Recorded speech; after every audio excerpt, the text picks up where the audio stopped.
I want to welcome you, whether you're live and in person or whether you're watching this on our YouTube channel or accessing this on the web. I want to welcome you to our last webinar of HPV Week. We've had a fantastic week. We started on Monday with Dr. Shelley McNeil and me talking about HPV vaccine and some of the epidemiology. On Tuesday, I think we had just a phenomenal lecture on research by Dr. Gina Ogilvie, who is now doing some research on self-sampling and helping people have access to HPV testing. Wednesday was very emotional. Addie Burrows and her group of medical students showed the Lady Ganga movie, and then we had some discussion, including Dr. Rosen, now a resident in OBGYN, talking about her experience caring for women who were in the ICU with cervical cancer. Yesterday was a little bit different and very powerful, as we had Dr. Anjali Mahutra talking about cultural sensitivity and reproductive health and cultural safety with respect to gynecology and Pap tests in First Nations Indigenous women. And today I'm absolutely honored to introduce you to Dr. Monique Bertrand. A lot of you know Dr. Bertrand. I'm proud to say that she's a past president of the Federation of Medical Women of Canada. She was very instrumental in developing awareness and importance of cervical cancer screening through the Pap Smear Awareness Week initiative, which happened a number of years ago. We've now merged that initiative to also be part of the HPV Week in general. Dr. Bertrand is a professor at the Department of Obstetrics and Gynecology at the Faculty of Medicine at the University of Western Ontario. She's a gynecologic oncologist at the London Health Services Centre in Victoria Hospital in London. She's a past president of the Society of Canadian Colposcopy Physicians, and she represented the SCCC at the American Society of Colposcopy and Cervical Pathology. Monique and I have overlapped. You know, I talk a lot about vaccine, but Monique is seeing the cancers. And so when we share the stage and when we talk from our own point of view, I think you get to see the journey that a woman goes through. So it is my honor, it's my pleasure, and I'm really feel grateful that Monique was available to speak today. And she's going to give us an overview on the work she does, a little bit on cervical cancer, on HPV. So sit back and enjoy the ride. Thank you so much, Monique. I'll leave it with you. Thank you so much, Vivienne. Merci beaucoup et bonjour.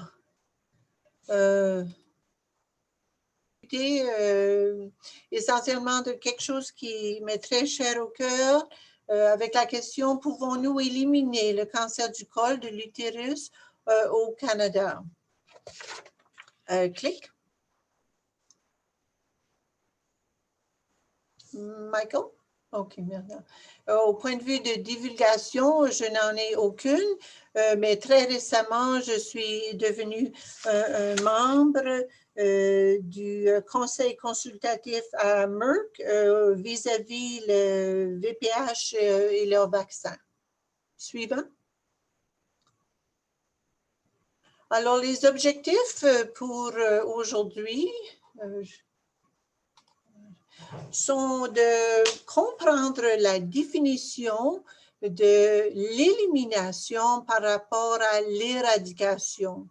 Alors, c'est très important parce que souvent on a l'impression qu'on sait exactement de quoi on parle, mais la définition même au point de vue de l'Organisation mondiale de la santé est différent de ce qu'on se sert du mot de chaque jour. Alors, nous allons regarder à la définition de l'élimination.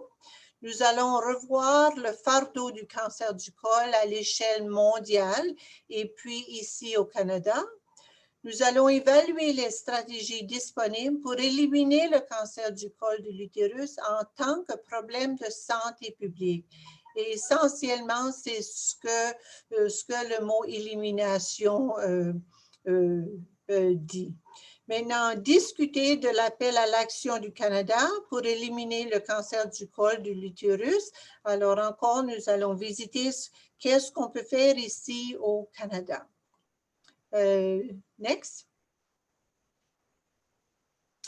Alors, ça a tout commencé avec un appel à l'action de l'OMS, alors l'Organisation mondiale de la santé. Et ceci, c'était par le directeur général, puis ça a été lancé en mai 2018.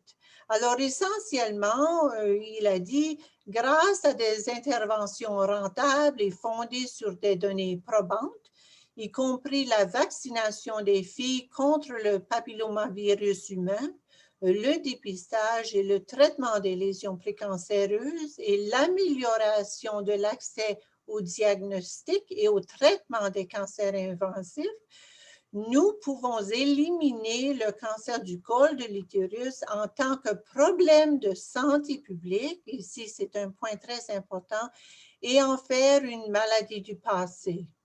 Alors, la plupart du temps, on parle de prévention, mais ici, on parle d'élimination. Alors, qu'est-ce qu'on veut dire? Suivant. Next. Okay. Alors, la définition, non, on retourne. Michael, the first one. Yes, merci. Alors, la définition de l'élimination au point de vue de l'OMS. Alors, quand on parle d'élimination en tant que problème de santé publique, c'est un terme qui est défini par la réalisation d'objectifs mondiaux mesurables fixés par l'OMS en ce qui concerne une maladie spécifique. Et dans ce cas, on parle du cancer du col.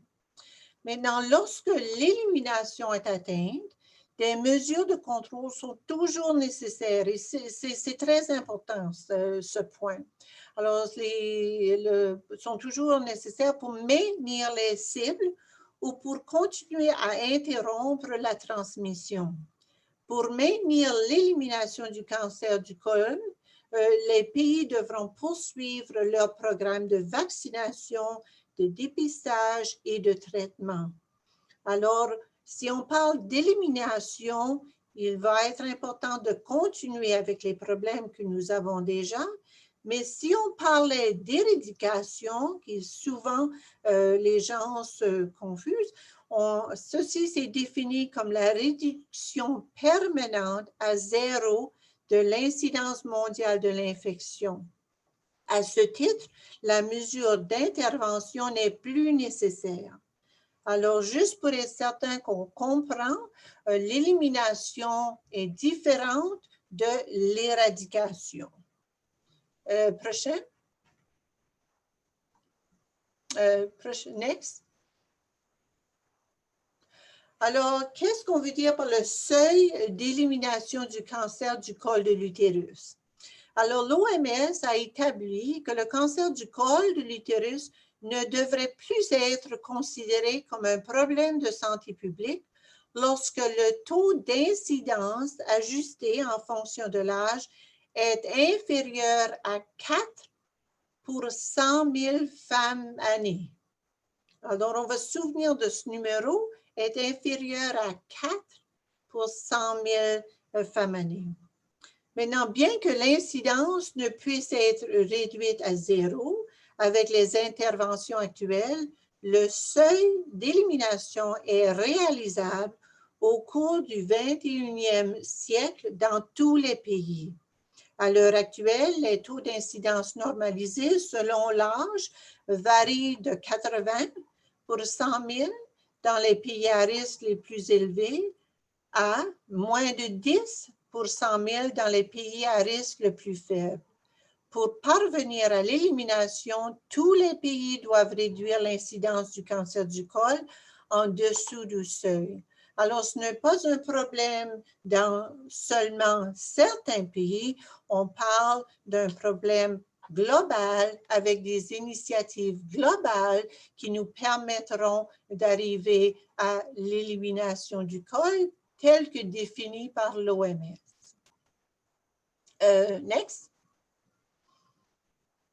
Alors, juste pour vous montrer très brièvement la variabilité de l'incidence du cancer du col par région, ceci c'était en 2018.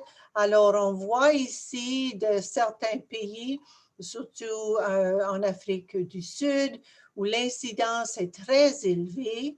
Et puis, est-ce qu'on descend ici, on s'aperçoit qu'en Amérique du Nord, l'incidence est moins que 10 par 100 000 femmes. Donc, alors ici en Australie, dans l'ouest de l'Asie, le taux d'incidence par 100 000 personnes est très bas, mais vous regardez à travers le monde, ce n'est pas le cas pour beaucoup d'autres pays.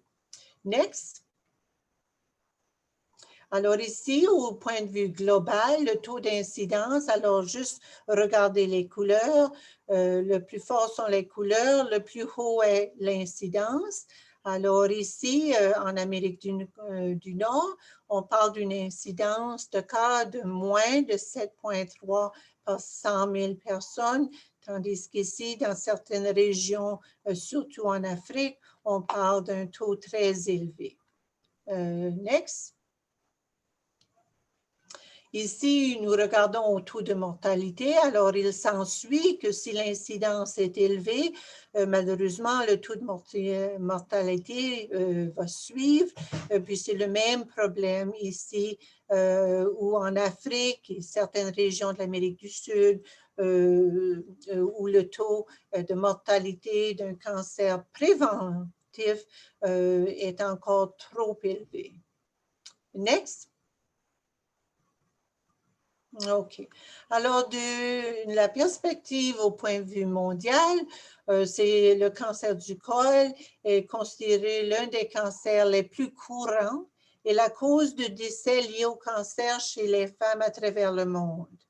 Entre 2018 et 2030, le nombre annuel de nouveaux cas est projeté de 570 000 à plus de 700 000 personnes et le nombre annuel de décès est assessé en plus de 3 000 femmes.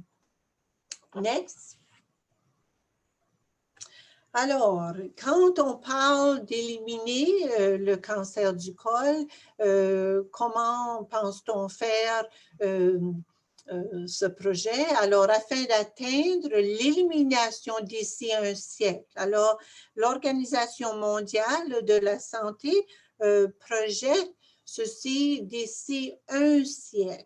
OK? Alors, les objectifs suivants doivent être atteints d'ici 2030. Alors, mais l'élimination elle-même, ça serait dans à peu près 100 ans. Alors, pour atteindre le projet, 90% des filles seront entièrement vaccinées avec le vaccin contre le VPH avant l'âge de 15. Alors, 90% des filles, ça c'est au point de vue global. 70% des femmes font l'objet d'un test de dépistage de haute précision à l'âge de 35 à 45 ans. 90% des femmes atteintes de maladies cervicales reçoivent un traitement et des soins. Et de ces dames, 90% seront examinées positivement, vont recevoir un traitement pour les lésions précancéreuses et 90% des cas de cancer invasif seront traités. Next. Alors, si on regarde au point de vue global, comme vu par l'OMS, l'élimination du cancer du col de l'utérus. Alors, si on regarde ici, la première ligne, ici, alors ça, c'est essentiellement, on n'atteindrait réellement pas le seuil de l'élimination si on continue de la même façon.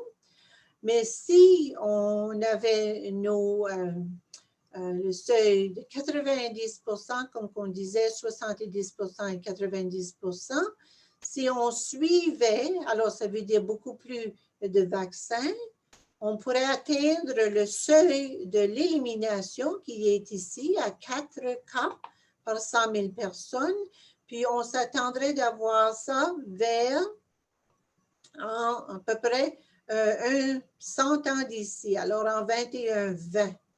OK? Maintenant, si on combine pas seulement la vaccination, comme qu'on veut comme projet, si on combine ça avec le test de dépistage, il serait possible d'atteindre notre cible plus tôt, au point de vue mondial, vers 2090. Maintenant, ici, on parle de l'élimination au point de vue global. Suivant, next. Alors, juste brièvement, pour voir ce qui s'est passé. Alors, l'OMS a fait un appel à l'action. Alors, ça, c'est débuté en mai 2018. En juin 2018, l'Union internationale contre le cancer a répondu en lançant un appel à l'action à ses États membres.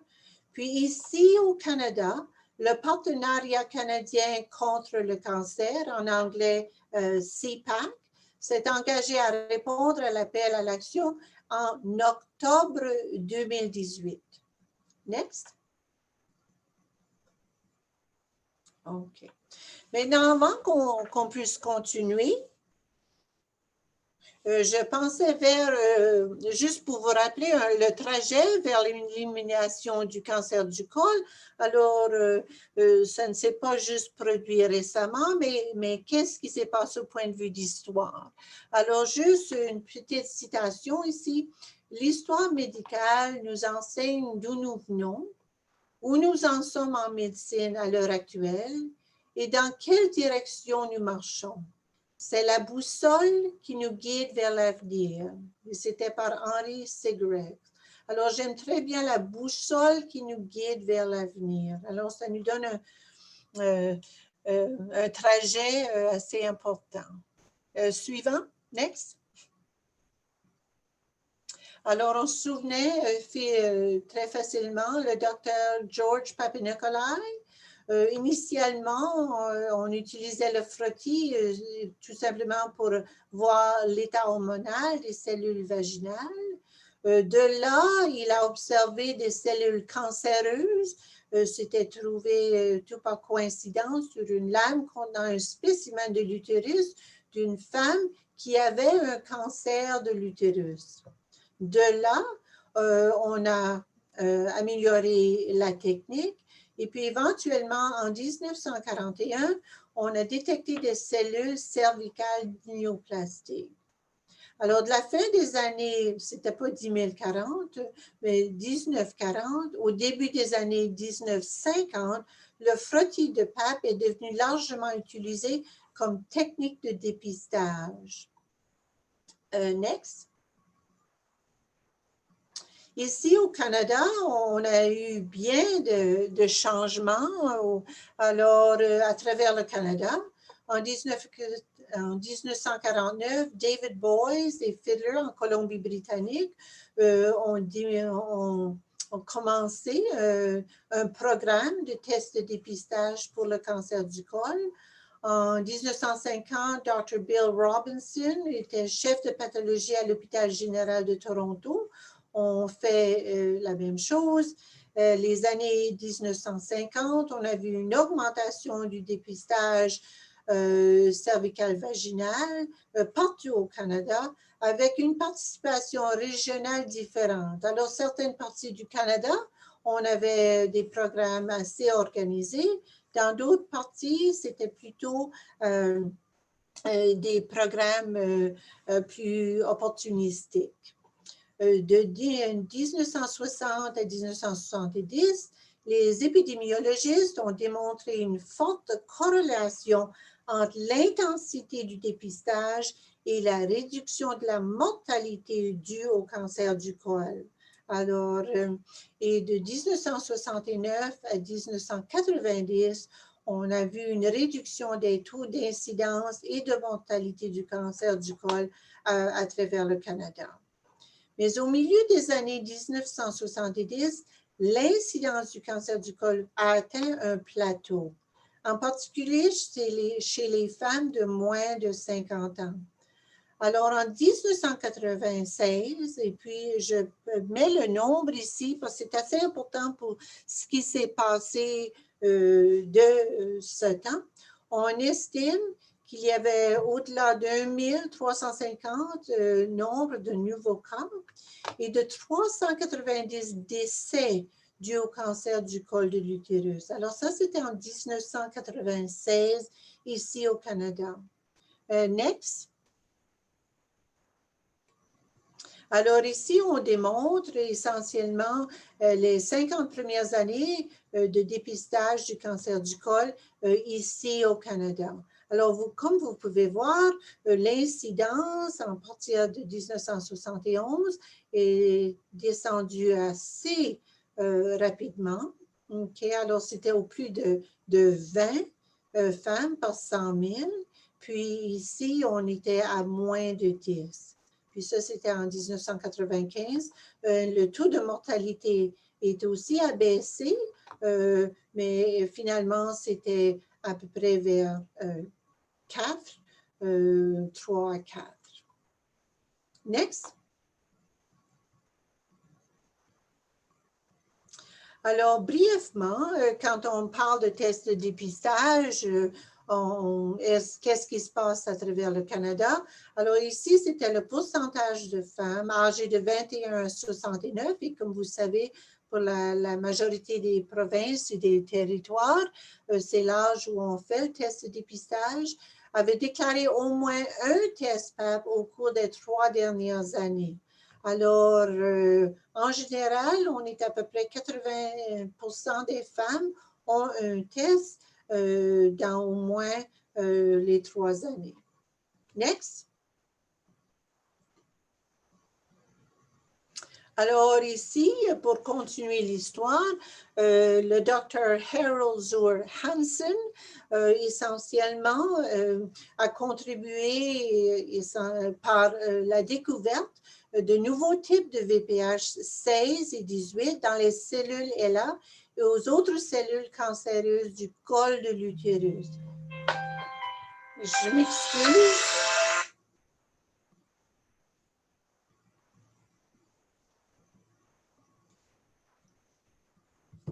Je m'excuse. Maintenant, et comme vous le savez, le Dr. Harold Zur Hansen a rapporté le prix Nobel pour son travail en établissant le lien de causalité entre le VPH et le cancer du col. Et ça, c'était en 2008. OK. Next. Alors ici, je voudrais mentionner le Dr. Ian Fraser en Australie et le Dr. Jian Xu qui participait à la collaboration, étaient considérés les inventeurs du vaccin contre le VPH. Dr. Ian Fraser est très bien connu. Dr. Zhu, malheureusement, est décédé par la suite. Next. Alors ici, assez brièvement, en 1991, le vaccin a été mis au point pour la première fois par ces chercheurs en Australie et puis ça s'est répandu dans différents centres du monde. Il inclut le National Cancer Institute aux États-Unis.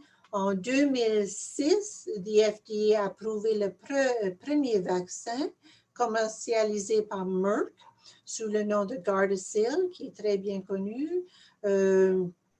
En 2007, il a été approuvé dans environ 80 pays.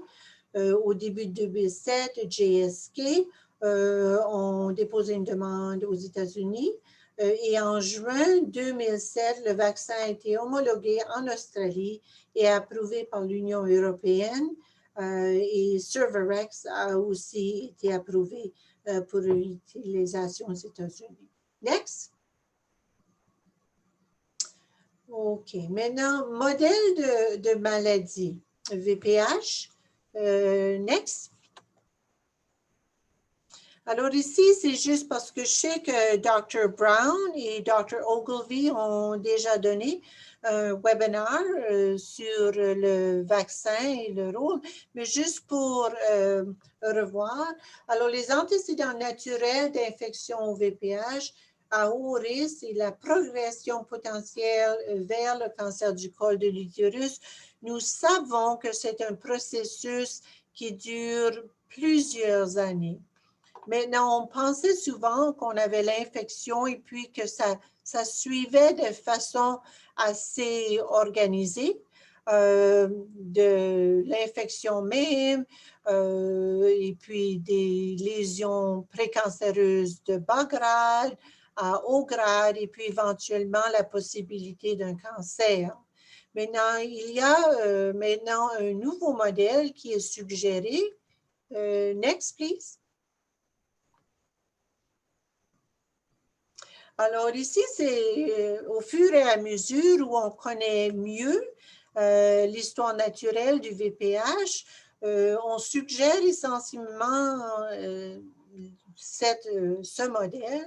Alors, comme vous voyez ici, nous avons le col normal. Puis, si nous commençons par l'infection avec le VPH, alors la majorité des cas, puis on suggère même aussi haut que 90% des cas, l'infection va être complètement clairée. La majorité des gens n'auront pas de signe d'infection et ne seront plus à risque pour le développement du cancer. Certaines femmes vont avoir des changements assez minimaux et ici encore, la chance de développer un cancer du col est de moins de 1%, alors très bas, et la majorité vont éventuellement se débarrasser de l'infection et n'auront aucun problème. Mais pour un certain groupe, on va voir la progression et puis c'est essentiellement la persistance de l'infection qui nous inquiète. Alors c'est pour ça qu'il est très important que l'examen de dépistage continue parce qu'ici, c'est la seule façon que nous allons être capables d'assesser si la femme en question qui a été exposée à l'infection maintenant a développé des cellules précancéreuses. Et malheureusement, une fois qu'on est à une cellule précancéreuse de haut grade, au-delà d'un tiers de ces dames vont développer le cancer du col. Là où nous n'avons pas encore de réponse à nos questions, c'est où on a une femme qui a été exposée au HPV, puis qui devient séropositive. Maintenant, la question ici est qu'est-ce qui arrive à cette femme? Est-ce qu'elle est protégée par des infections si elle était exposée au même type de HPV dans le futur? Certaines seront protégées, mais pas toutes les femmes. Et alors, on ne sait pas pourquoi. Puis l'autre question que on n'a pas de réponse, essentiellement, c'est l'intense virale. En autre question, essentiellement, pourquoi est-ce que même si l'infection n'est pas démontrée d'être positive ou elle semble être partie, est-ce que l'infection réapparaît plus tard ou est-ce que la femme développe des cellules précancéreuses et le cancer? Alors, ce sont les deux parties où nous n'avons malheureusement pas de réponse et où beaucoup de recherches se font ces jours-ci. Alors, next.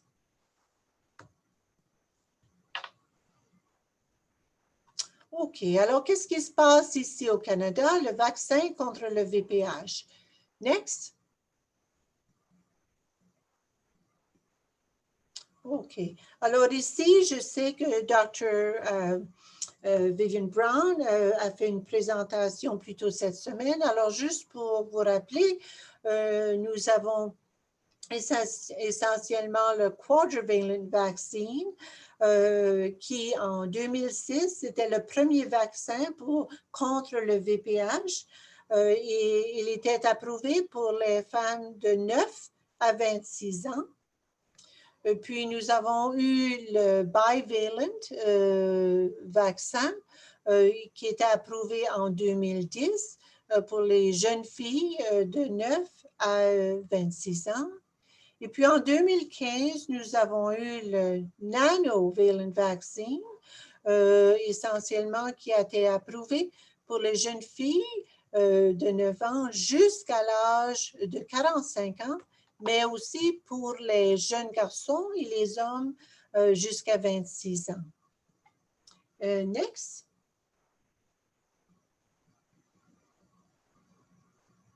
Next. Okay.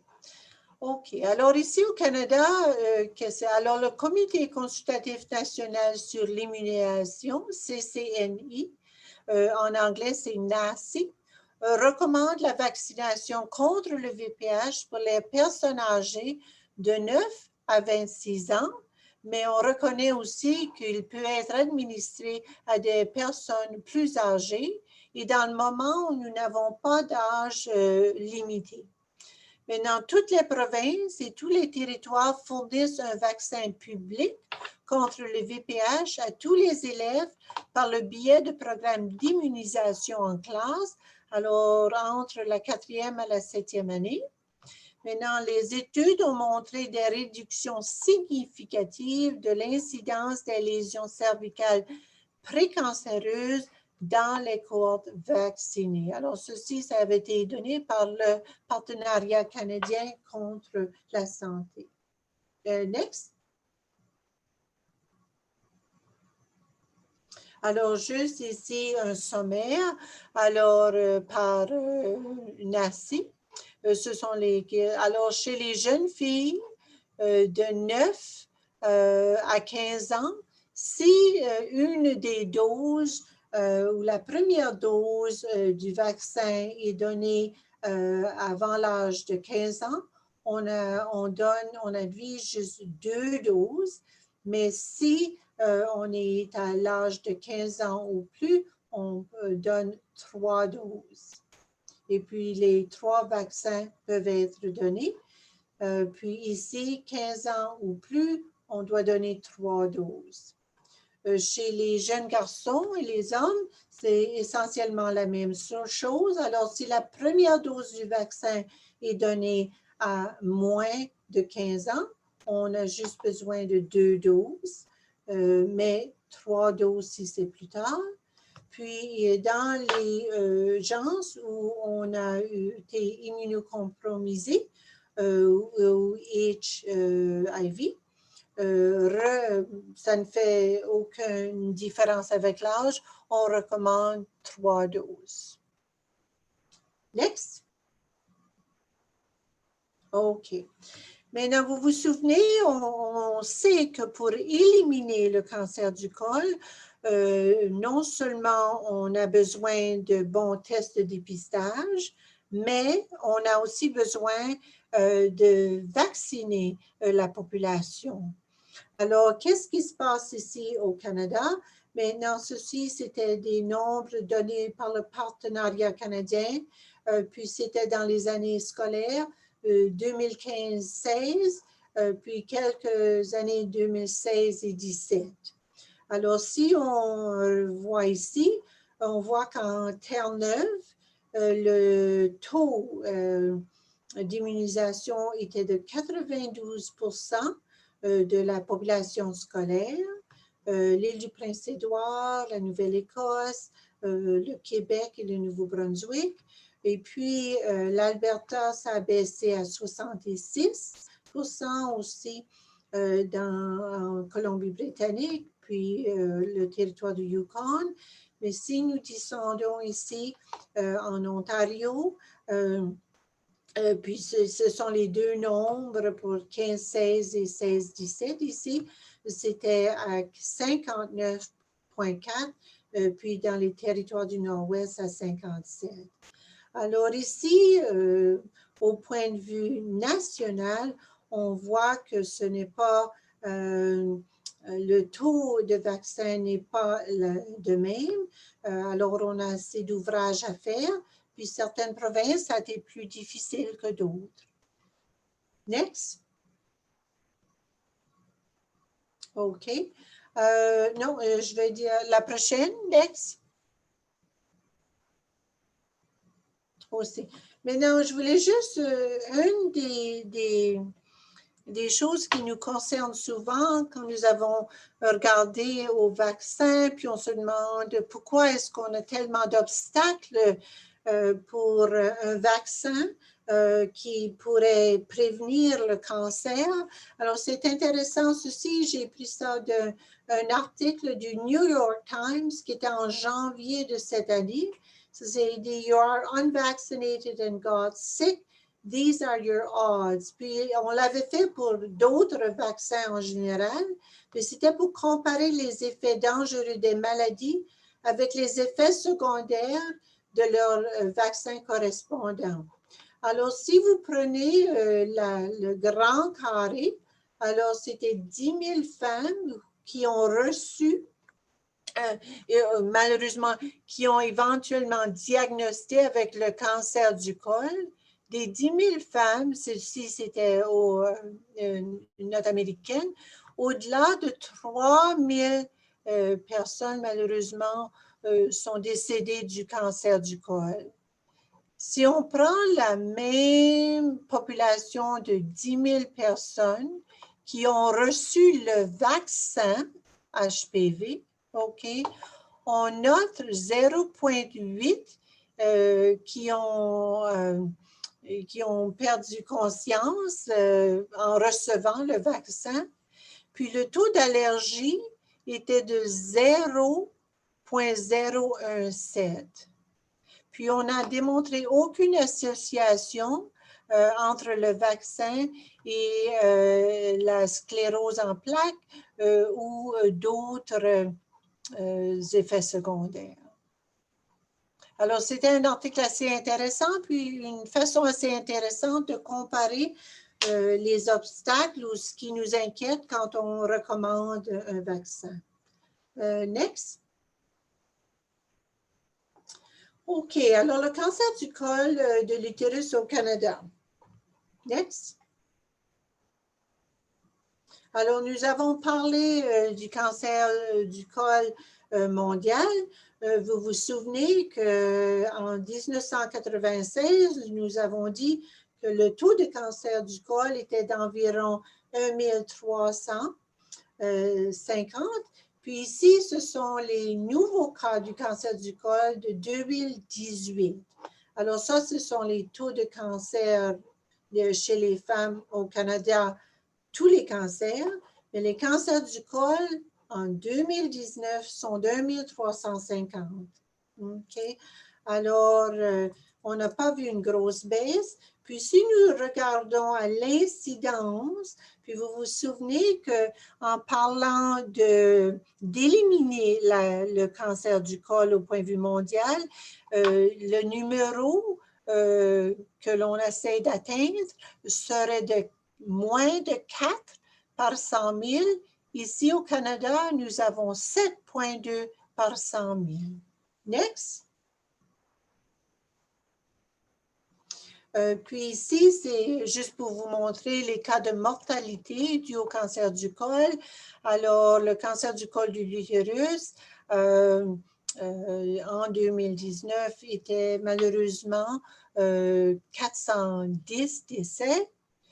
Puis, le taux de mortalité par 100 000 femmes était de 2. OK?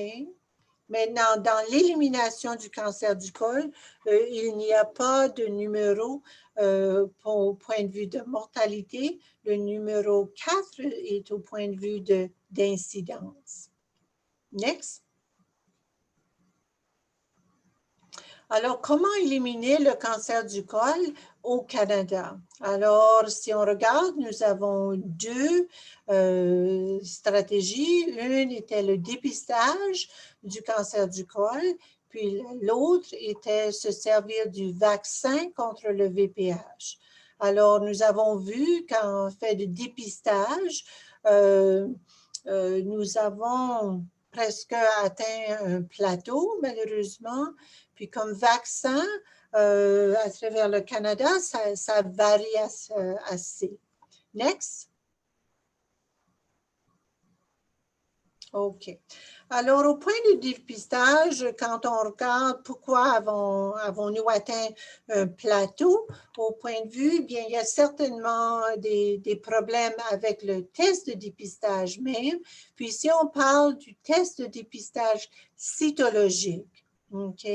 Alors, malheureusement, ici au Canada, à peu près 2/3 des femmes qui, malheureusement, développent le cancer du col n'ont jamais participé à un test de dépistage. Il y a encore d'autres raisons, mais malheureusement, le test de dépistage concerne soit que le programme même, ces femmes n'ont pas profité, mais même si nous avons les femmes, ça veut dire qu'à peu près un tiers ou près de 40% des femmes ont participé, mais malheureusement, le test, pour ces raisons suivantes, n'a pas prévenu le cancer. Next.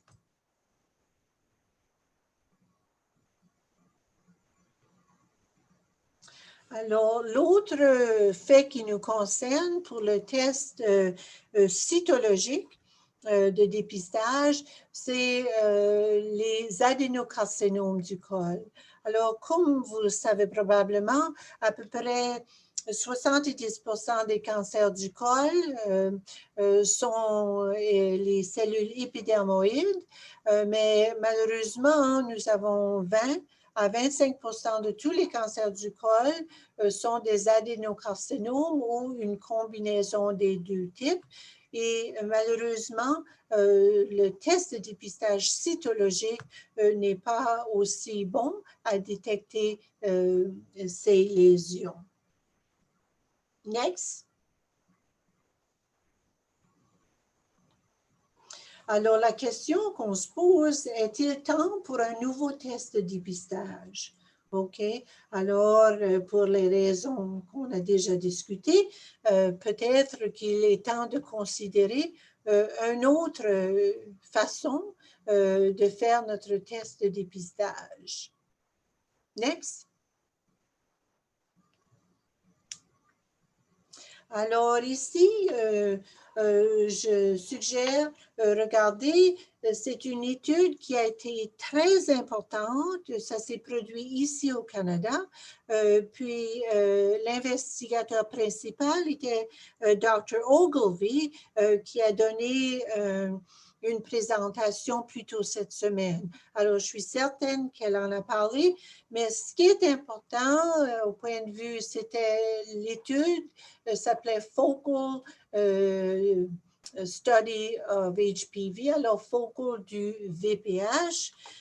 Puis ce qu'ils ont démontré, c'est dans l'ensemble des cohortages, le dépistage du VPH a détecté plus de cas de néoplasie intra-épithéliale cervicale de grade modéré à élevé que le dépistage de la liquid-based cytology, qui était le test cytologique.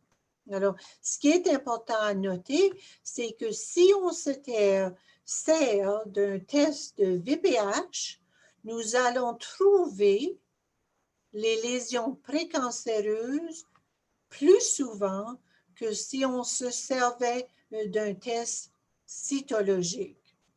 OK?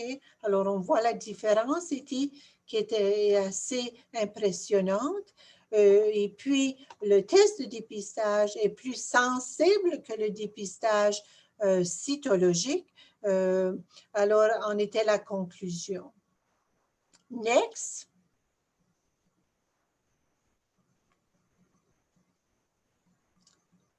Next.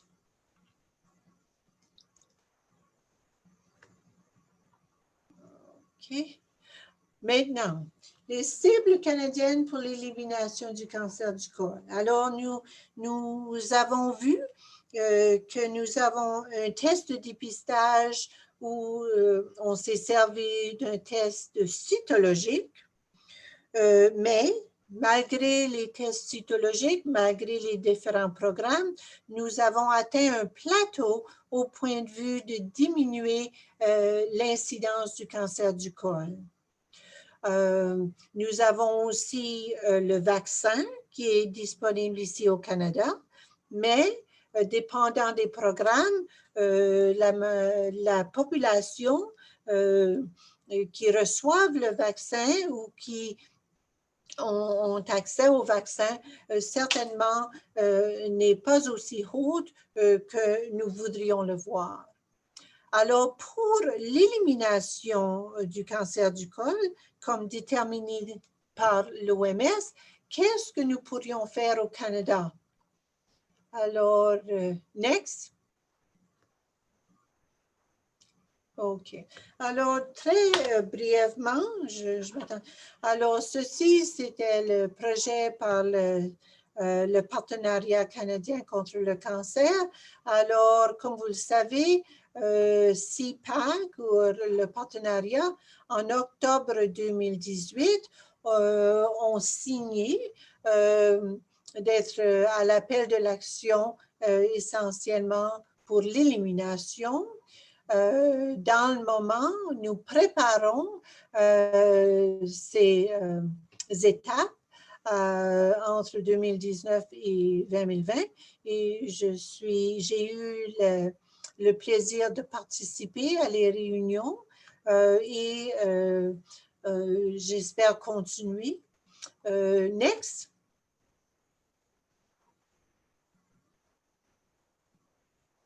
Mais comme vous allez voir, c'est un projet qui va se faire en plusieurs années. Et puis, c'est un projet qui va nécessiter la collaboration de bien des sociétés, de bien des partenaires au point de vue fédéral, provincial, des territoires, en autant que les ministres de santé et les programmes de santé publique à travers le Canada. Next.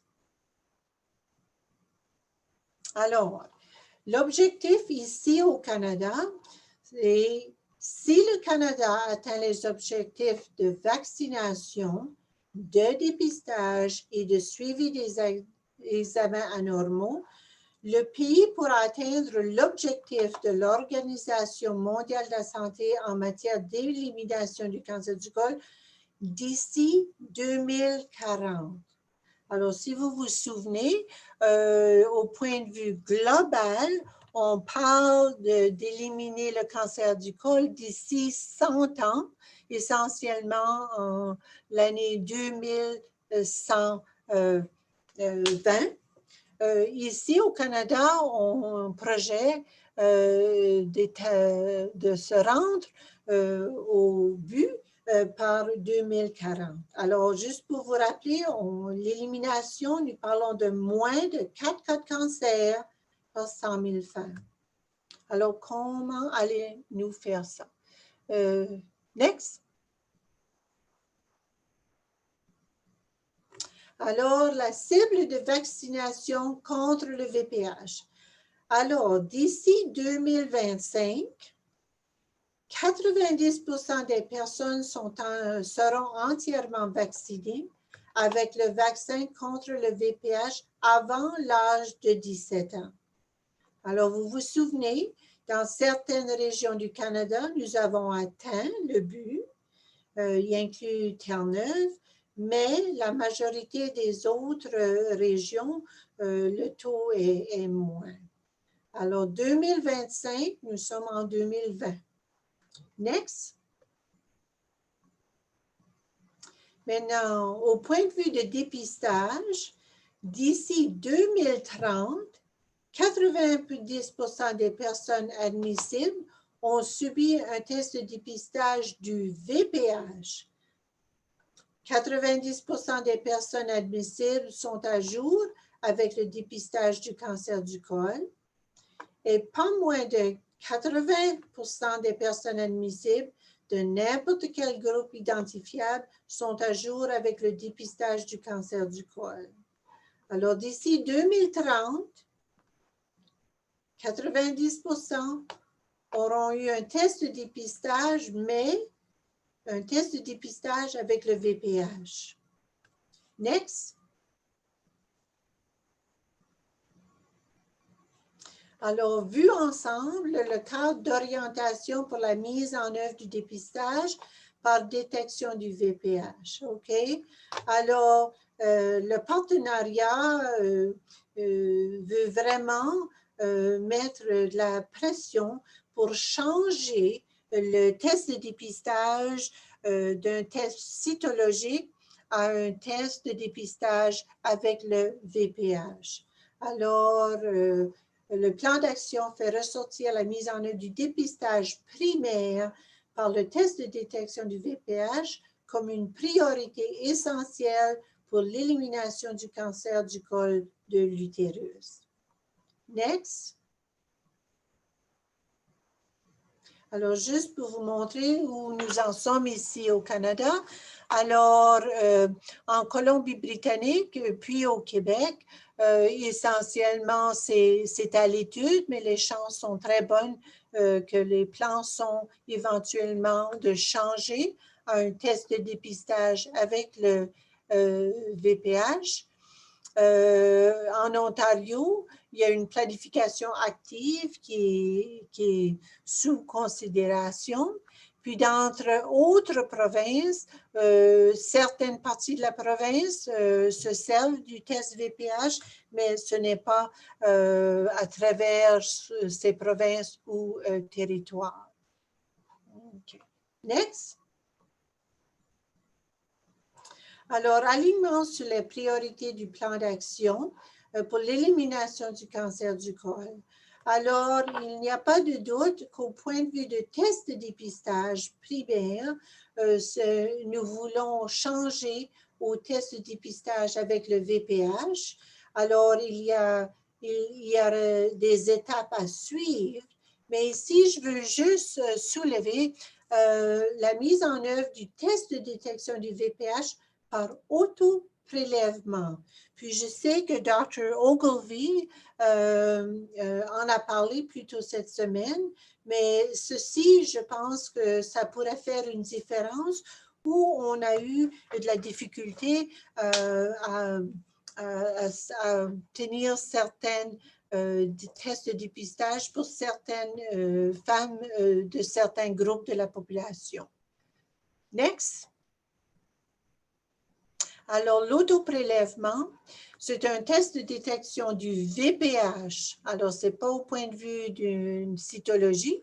C'est le VPH permet aux femmes de prélever leur propre échantillon dans un cadre confortable et au moment de leur choix pour régler des questions liées à la vie privée, peut améliorer l'équité dans la participation au dépistage du cancer du col. OK. Alors, je pense que l'autoprélèvement est un test très important. Puis, on espère qu'avec ce test, nous allons être capables d'améliorer le nombre de femmes qui pourront participer au programme de dépistage. Next. OK. Maintenant, on avait mentionné aussi les cibles de suivi des résultats de dépistage anormaux. Alors, d'ici 2030, 90% de toutes les personnes qui aient un test positif au VPH devraient avoir un plan clair de suivi, approprié, conçu et communiqué à elles dans les 3 mois suivant le test qui a produit le résultat positif. 90% de toutes les personnes identifiées comme présentant un risque élevé d'anomalie cervicale sont colposcopiées en temps opportun. Pas moins de 90% des personnes d'un groupe identifiable reçoivent un suivi. Next. Ainsi, qu'est-ce qu'on fait? Next. Alors, la cible de vaccination d'ici 2025, 90% des personnes sont entièrement vaccinées avec le vaccin contre le VPH avant l'âge de 17 ans. Alors, qu'est-ce que ça veut dire? Next. Alors, si nous regardons ce graphe ici, alors c'est les efforts du système visant en priorité l'atteinte des cibles de vaccination par rapport à la transition vers le test de détection du VPH. OK? Alors, si nous regardons le 4 ici, alors ce serait notre but d'élimination. Nous avons mentionné que nous espérons atteindre notre but par 2040 ici au Canada. Alors, si nous continuons avec le statu quo, OK, où seulement 70% de la population qui devrait être vaccinée, nous atteindrons le but vers 2045. Mais si nous pouvons augmenter le nombre de personnes vaccinées à 90%, si nous suivons, les chances sont que plus vers 2040, les chances sont que nous pourrons atteindre notre objectif d'éliminer. Next. OK. Au point de vue de tests de dépistage, alors nous avons dit d'ici 2030, 90% des personnes admissibles ont subi un dépistage du VPH. 90% des personnes admissibles sont à jour avec leur test de dépistage, mais pas moins de 80% des personnes de n'importe quel groupe sont à jour avec le dépistage du cancer du col. Next. Alors, si nous regardons ici sur le graphe, alors le fait de passer plutôt au test PAP de détection des types de VPH, OK, augmenteront le nombre de cas évités et de vies sauvées. Alors ici, si nous regardons la première ligne, le statu quo, OK, où nous continuons avec le même test de dépistage, nous atteindrons l'élimination par 2050. Mais si nous changeons notre test de dépistage, OK, ici, OK, si on change par 2030 au test de dépistage du VPH, OK, où nous arriverons à éliminer en 2035. Mais si nous changeons cette année, ou dans le moment, on parle plutôt de 2021, parce qu'on est dans 2000, nous pourrons atteindre notre but d'éliminer ou d'avoir moins de 4 cas par 2025, OK?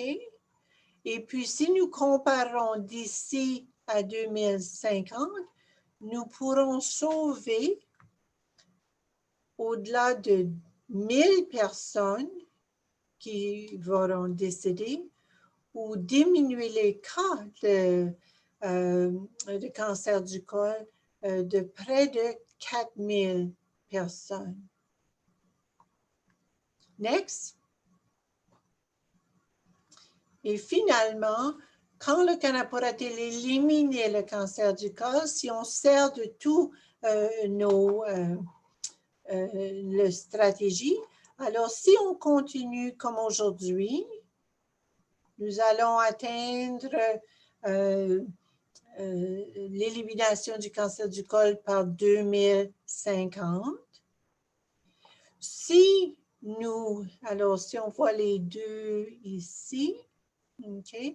Si nous parlons, nous continuons avec le PAP test, puis là, on sert du test HPV, mais juste pour le triage, OK?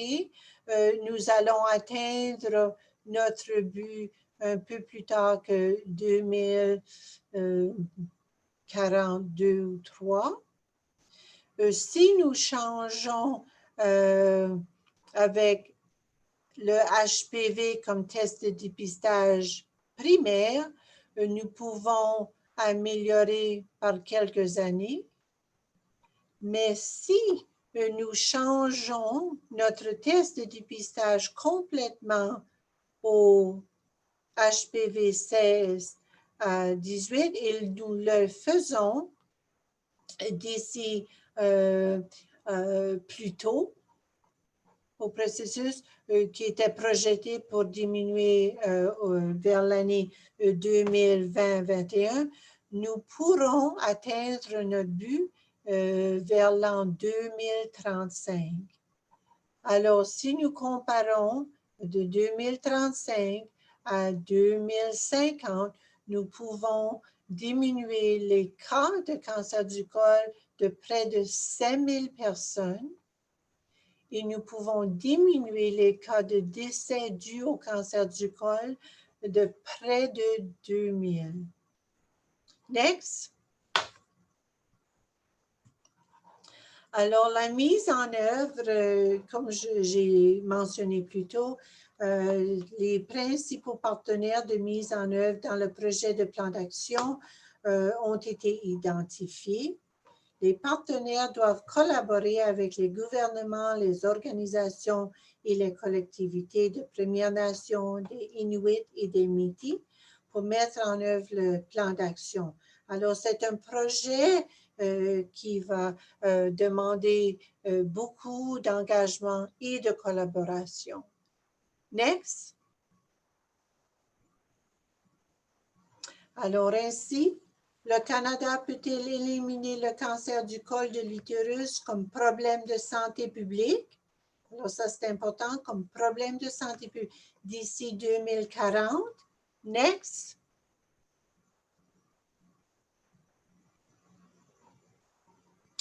Next. There should be a... Next.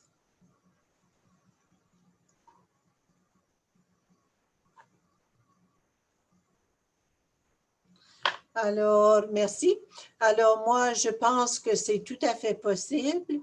Alors, si nous continuons de la même façon que nous allons aujourd'hui, pour atteindre le but d'élimination, nous regardons à l'an 2050, mais si nous avons la capacité de vaccination à 90% par 2025, si nous changeons notre test de dépistage au test de dépistage avec le VPH à 90% par l'an 2030, les suivis à 90% comme diminué, nous pourrons atteindre l'élimination du cancer du col tel que défini comme problème de santé publique, essentiellement par l'an 2035, qui serait même plus tôt que ce qui était projeté si nous ne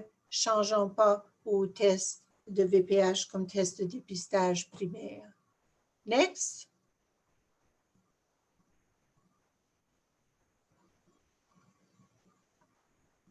Alors, d'ici 2050, nous avons l'opportunité de diminuer les cas de façon très significative. Et ici, au Canada, moins de 2000 femmes vont subir un diagnostic de test de cancer du col et on pourra éviter les décès par une maladie qui est, on sait, est très pénible et souvent cause des douleurs très prononcées. Next.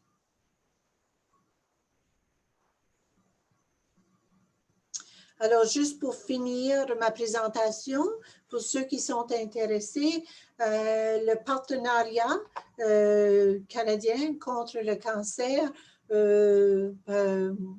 va lancer un plan d'action pour l'élimination du cancer du col.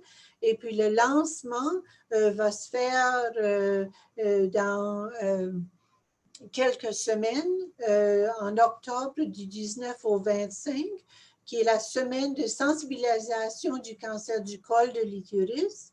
Et puis, essentiellement, le pamphlet sera disponible en novembre 2020. Et next.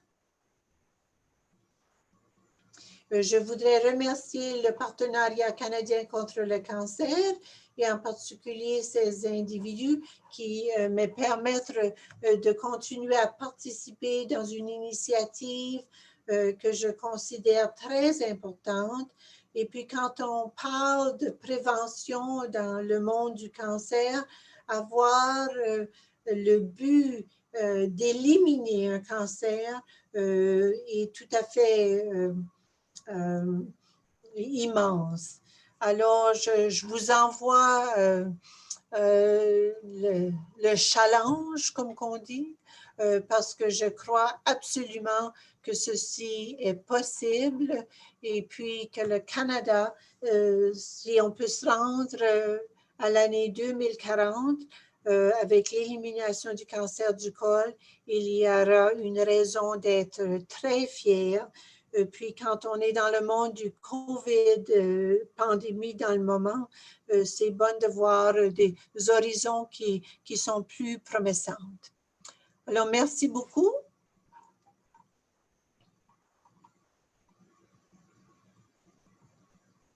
OK.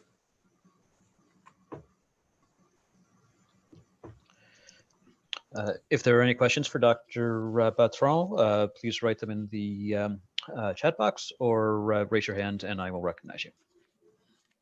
Alors, si vous avez des questions, je pense que vous pouvez les soumettre dans la boîte, le chat box.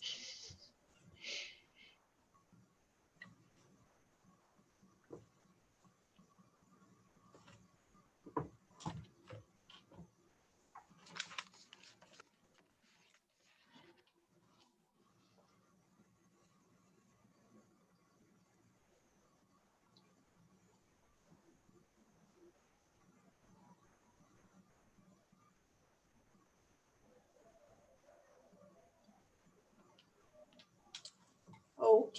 Yeah.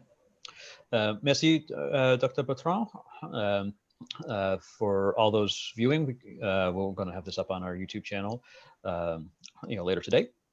And if you have any questions, please feel free to email them to fmwcmaine@fmw.ca and we'll forward them to Dr. Bertrand. Merci. And bon fin de semaine. Et moi aussi, merci et bonne fin de semaine.